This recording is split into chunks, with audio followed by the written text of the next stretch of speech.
with another video. And today, as you guys can tell, if you are subscribers of my channel, you can see that this style of video is a tad bit different. But I am reviewing today a 2019 Toyota CHR. It is a great crossover, and it's a good economy and daily driver vehicle. So I wanted to start doing more of these as far as some of my car reviews. I know a lot of my car reviews, I like to do the fun sporty cars and the big lifted trucks, but I wanted to do something a little more practical today. One of my good friends recently got this actually about a week ago, and he's really been enjoying it, and he totally said that I could do a review on it. So I wanted to get some more information and share that with you guys to see what you guys think about the 2019 Toyota CHR. So with that being said, we can go ahead and take a look at some of the features, go over some of the things it offers, and then we're going to go ahead and go on a little test drive. So from what I know about this so far is that it comes standard with 144 horsepower and 139 pound-feet of torque. So as I said, this is more of a daily driver type car and it's not meant for fun speed, but something tells me this probably handles a few corners pretty well. So we're going to test that out a little bit. But I do believe Toyota upgraded its styling. It has pretty nice body lines. You can see the indents kind of go in and out. So that probably allows for better airflow, as you guys can see.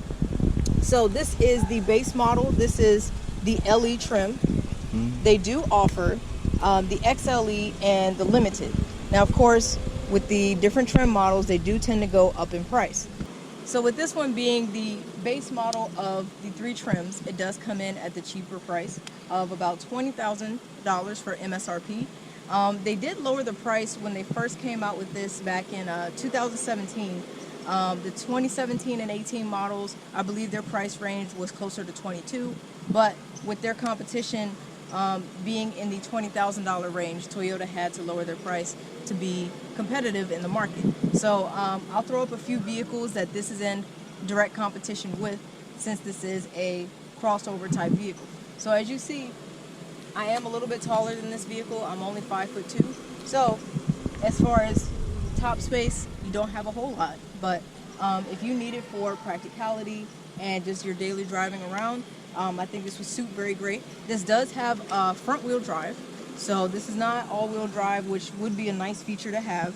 And what I noticed about this that was a little quirky was the back door handle. You go to look for it and you're like, oh, it's up here.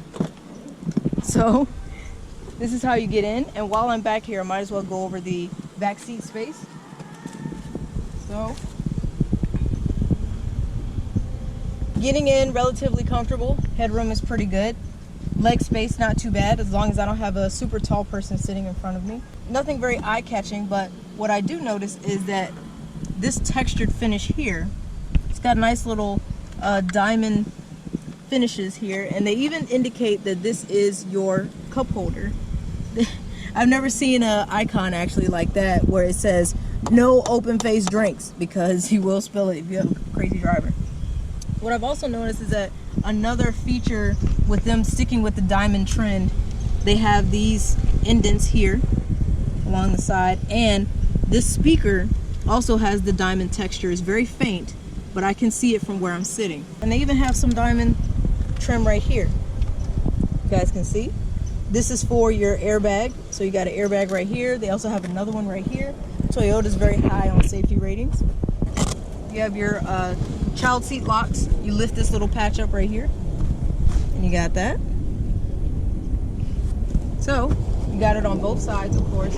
This is your third seat belt, so this does seat 5 people. And we can go ahead and take a look at the trunk space. As you guys can see, this is a very interesting shaped vehicle, and you know, the trunk space this does provide to be this does prove to be a hatchback model. So I'll go ahead and pop the trunk for you guys. Should be a button right around here, and here's your hatchback. Some models come with a hatchback cover that rests right here, and here's a nice little rugged carpeted space. Once again, they have this diamond tread going along right around here. So this helps protect some of your interior in case you have some rough luggage that you may be throwing back here. If you lift this up, it does have your spare tire and a few other cubby holes for more storage space. So because the spare tire's up here and it sits a little higher up, it does limit the amount of trunk space that you do have. So what you can do is drop these seats forward like this. And once they fall all the way forward, you have that much more trunk space and area to put whatever you need back here, whether it's luggage, furniture, anything you can think of. And even have lighting here. One little light. I thought it would be another one on the other side, but I do not see one. Well, I have a half-lit trunk, but either way. So, I'm pretty impressed with that. They don't have any exhaust tips. They just have the exhaust tucked all the way under back here. So, that's where their exhaust is. This does come equipped with a backup camera. So if I shut the trunk, they even have a nice little cubby area for your hand so you can pull the trunk down. Doesn't have the automatic close or anything. But here's your backup camera right there. These tail lights stick so far out. I think that's really interesting as well. And this spoiler up here as well, I see it has 3 different sections for airflow. There's your third brake light. Even have a back windshield wiper. I want to pop the hood right here. Check out the engine that it has.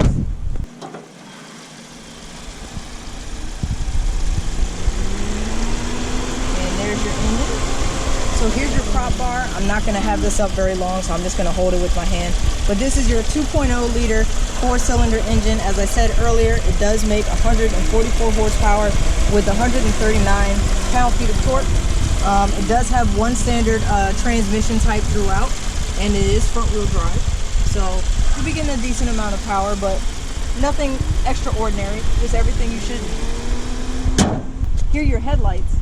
So I know you guys won't be able to see very well, but these are your daytime LED bulbs that it has here. And at night, these are your standard halogen bulbs that come on. And this feature does have automatic high beams. So that way your high beams will turn on if it's really dark. And if it senses another approaching vehicle's headlights, it'll turn them back off. So I don't see a whole lot of room for engine cooling because the grille area for ventilation seems kind of limited. So as you guys can see, not much space here. You get a little bit here, I'm sure, and then some down here. So the grille option for this is not very large, so I don't see many areas for cooling. And if you see these divots here, they look like they want to be more areas that you could add some ventilation. And this looks like an area where if you wanted to have a fog light or something, that would be very useful for that area as well. So lots of interesting areas, but we can cover some more on the inside. So let's check that out. So here we are inside. Here's your standard steering wheel. Nothing too fancy about it. I don't feel a lot of grip, I would say. This doesn't have any type of leather, and there's not too many indents for your fingers to go in. So that is one thing I wish they would improve a little bit. The steering wheel could be a little more better suited. So over here we have our menu options, and if we go over here to our center screen, a relatively small center screen, but if I just push up or over, got your eco indicator, go back down, your G-force monitor, and it even has a option where it tells you when you should probably take a break from driving. I think that's pretty cool. Go down here, you have a forward collision alert, so active cruise control. You have your lane keep assist here, your different drive modes. Let's see what it has. Oh, it does have a sport mode. Okay, got sport mode, normal, and economy. Now the gas mileage on this is already averaging right around 29 miles per gallon, so I think that's pretty good. But of course, I guess if you go into eco mode, it'll help just a little bit more with that feature. So we'll just keep it in normal for now. You can go through your messages. This is your lane keep assist and everything like that. So not a ton of menu options. Once again, this is a pretty standard vehicle, and this is the base model. Here's your center screen. I do like that. I like the way that's set up, actually. It looks very clean, and you have actual buttons here. We got some storage down here. Charge port right next to it. Storage space for your sunglasses. It looks like it wants to fit a phone. Phones are getting bigger and bigger nowadays, so I feel like it's only going to fit a phone to a certain size. Here's your electronic parking brake. And I like the way this looks, how it has this cover over it, so it almost looks like manual in a way. But of course it does have the manual mode if you want to manually shift your own gears. It does have that option. Got your storage right here. Comes with your manual. No light in here, so that's unfortunate. Won't be able to see in the dark too well. The diamond stitching is along the side as well. Still keeping that pretty uniform. And the diamond stitching is also up here, which I think is really cool. They didn't have to add this. This provides no function whatsoever, but this does provide a little divot for your hand if you want to push your sun visor down. So that's pretty cool. Plenty of headroom. It looks pretty short from the outside, but I think a tall person would have no issues getting in here. I'd say once you get past maybe 6'5", 6'6", you might have a little bit of an issue, but no sunroof. Last thing I want to touch on is the cubby space.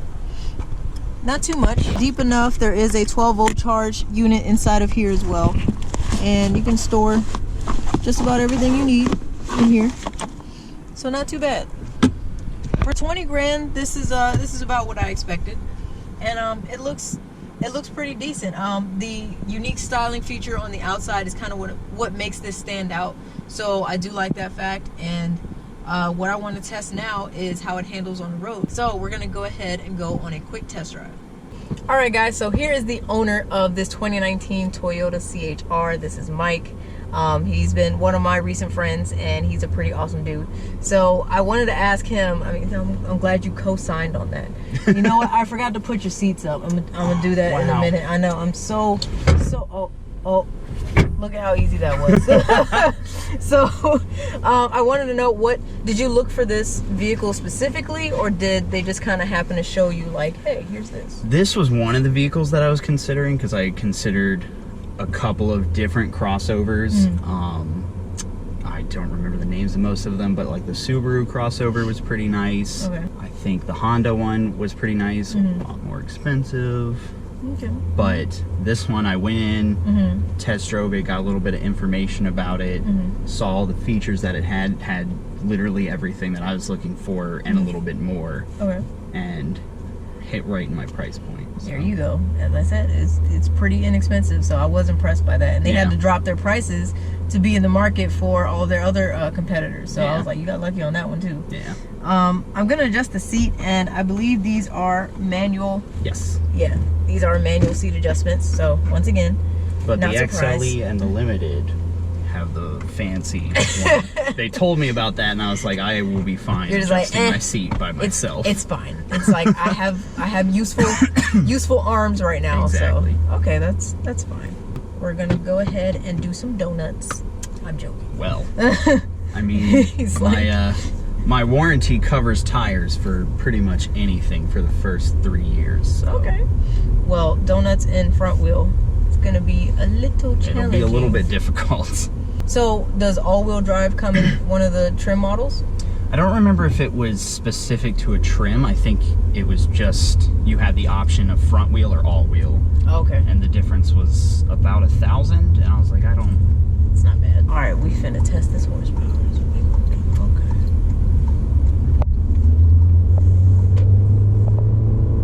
144, as you said. Not anything crazy. I know you had your foot all the way down, right? I really did. I'm sorry. Not a car for a lot of get up and go. Go ahead. You know what? We're going to test the hell out of this roundabout. How about that? That's what we're going to do. And these people are going to be like, what is she doing? Yield to me. I don't care. Well, nice thing about this car is it has a lot of safety features. It sure does. It's got a lane direct assist, so if you start drifting out of your lane, your car freaks out and tells you and tries to push you back in. If you don't brake in time, when a car in front of you brakes, it'll start braking for you. Keep going. Yeah, go ahead. The cruise control is very nice because it's got the adjust, so you set it to how far you want people to be in front of you. Oh, 1, 2, or 3 car lengths. That's pretty cool. And then it'll slow or speed up depending on the people around you, which is very nice when I go visit my girlfriend in Ashland. It's like a 40-minute drive, so I don't want to keep adjusting. Turn that on, I don't want to keep adjusting the speed. It's obnoxious. Now I do feel quite a few of these bumps, so the suspension, it could It's definitely not like a standard SUV. Yeah. Don't go in Yeah, no, so looking for that. yeah, just expect that Yeah. when you guys Most get here. crossovers are Yeah. not. I feel like some people get tricked by that too because Mm-hmm. they go in getting a crossover expecting like a tiny SUV. No, Yeah, it's not. It's like not a the big same. car. It is. It really is. Think of a crossover more so as a big car instead of a small SUV. Yeah. Because So this is how it performs. Once again, the power is a little limited, but as you guys know, 144 horsepower. I'm used to daily driving a 400 horsepower car, so this was like, Just a little bit this more. is nice. Yeah, the handling is pretty good, and other than the less than plushy suspension, let's test this U-turn. Turn radius, good. Oh yeah, okay. And of course, Test this person curb. is coming this way. Of course, test curb. Off-road vehicle too. 'Cause I hit You one can take curb. this mudding. Now it does have a 38-inch clearance in the back. I know there's a proper term for it. I can't think of it off the top of my head. But clearance in the back is more so for your off-road ready vehicle. So that way, if your tail end hits something, the more clearance you have, then the less you have to worry about that. I'll take it rock climbing. Yeah. Make sure you do that. Put it in sport mode. If you do that. Put it in sport mode. Make sure. Exactly. So far, like I said, for what you're paying for, I'm still pretty impressed. I really like all of the diamond features that it has. It's small little stuff. Yeah. But overall, the Toyota CHR, I think, is a pretty good all-around crossover vehicle. I'm impressed with this vehicle, and if you guys have any questions or comments about the 2019 Toyota CHR, please feel free to leave it in my comment section below. If there was something I missed, feel free to let me know too. Leave a like on this video if you enjoyed it, and as I said, leave your comments in the comment section below. I do post twice a week, so feel free to subscribe to my channel if you're enjoying my content. But thank you guys again so much for watching. Thanks to Michael for letting me review his car, and I will see you guys next time. Like, comment, and subscribe. Take care.